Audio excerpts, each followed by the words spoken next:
Hi guys, it's James here from Optics Warehouse, your night vision and hunting specialist.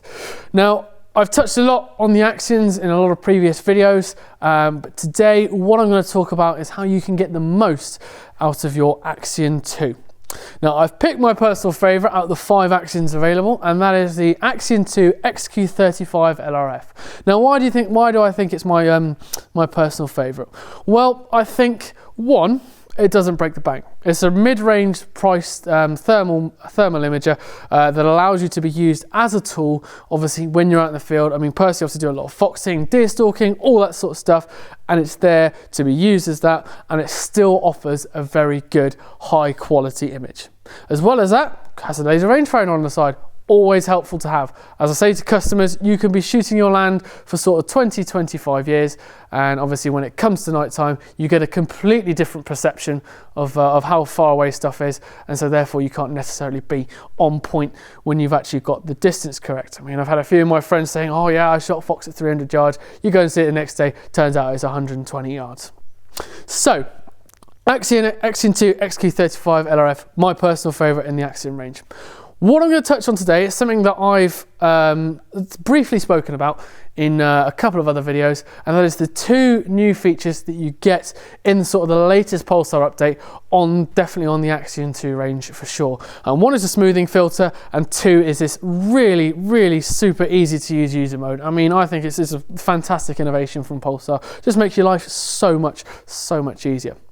So I've got Tom, who's representing my heat source today at about approximately 120 meters. Well, at least I think he's 120 meters. I mean, it is still a bit of daylight, but I'll tell you that for certain with the LRF in 1 second.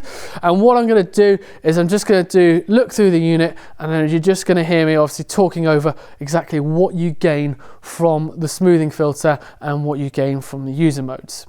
So, but just before I do, obviously, as we said last time, user modes, obviously they were previously obviously your identification, your mountain mode, your forest mode, and of course your, as it was called, user mode then, where it allows you to change the contrast and brightness depending on the conditions. Of course, that could be a bit of a faff sometimes, obviously having to do all that. And there was confusion, of course, as to maybe what each one represents. Whereas this uniform new user mode, where it goes normal, high, and ultra, allows you to quickly adapt to different weather situations. Combine that with the smoothing filter, and you have a serious piece of kit on your hands here. So, without further ado, I'm just going to have a quick look, and I'm just going to show you exactly how these 2 features do work. So, as we can see, Tom is our target. He is stood out there, and I'm just going to ping the distance to confirm it. And there you go, 126, 125 meters. So I wasn't too far out when I guesstimated the range. As you can see, currently it is on this normal mode, where you can see quite a decent amount, obviously, of the sort of trees in the background there, as well as Tom sticking out quite well. I've currently got that LRF on scan, so I'm just going to turn that off. There we go. So, if I put this into the high mode, you see the brightness changes, and obviously the contrast changes as well. And you can see if I just dip it down below, you really can draw out the earth there. We look at that tree, how much more it's changed since a second ago. We'll then put it onto ultra high mode, and there you go. Tom really does stick out like a sore thumb. Again, there you go, on the tree, really does draw out the background. Now, you have to bear in mind these settings are completely weather dependent. So you need to decide which setting is best for your situation. What I have here is obviously the Tom is sticking out, so there may be a slight bit of noise in the background. Again, that's just because of the weather. So what I'm going to do is I'm simply going to go onto the menu, and then you'll see on the 3rd option there down, smoothing filter. Simply press that, and there you can see it has smoothed the image out there, less noise, and yet my target still stays at a nice brightness, allowing me to clearly see what it is. We'll then move back to the tree. Again, there you go, clearly allowing me to see what it is. The combination of these 2 tools really does allow you to select the correct settings to really positively identify your target and exactly it is where you're shooting. So I'm going to leave that smoothing filter on, which of course shows at the bottom there.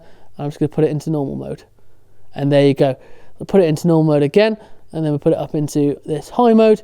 And there we go. I think high mode personally is probably the best. Best for this current situation where it is quite cold and dry. And we can really see Tom stick out there. just ping him again, show him Tom's not moved, and there you go. We will just go through the magnification just to show you.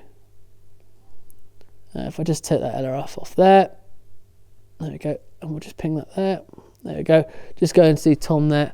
And of course, what you will have to do, you will ever so slightly, there you go, just adjust it in focus there. And I'll just bring that there. There you go. And then I'll just take that off. And there you can see Tom out there quite clearly. So that's just to elaborate exactly on what the smoothing filter does and what the user mode does. I'm just going to bring that down there, ultra there, take that down, and then just put the turn the smoothing filter off. And there you go. So there you go, you can see taking that smoother filter off really does produce that sort of high definition image that you really would expect from a Pulsar product. So there you go. That's just a quick overview on the smoothing filter and on the new user modes that you can expect from Pulsar products.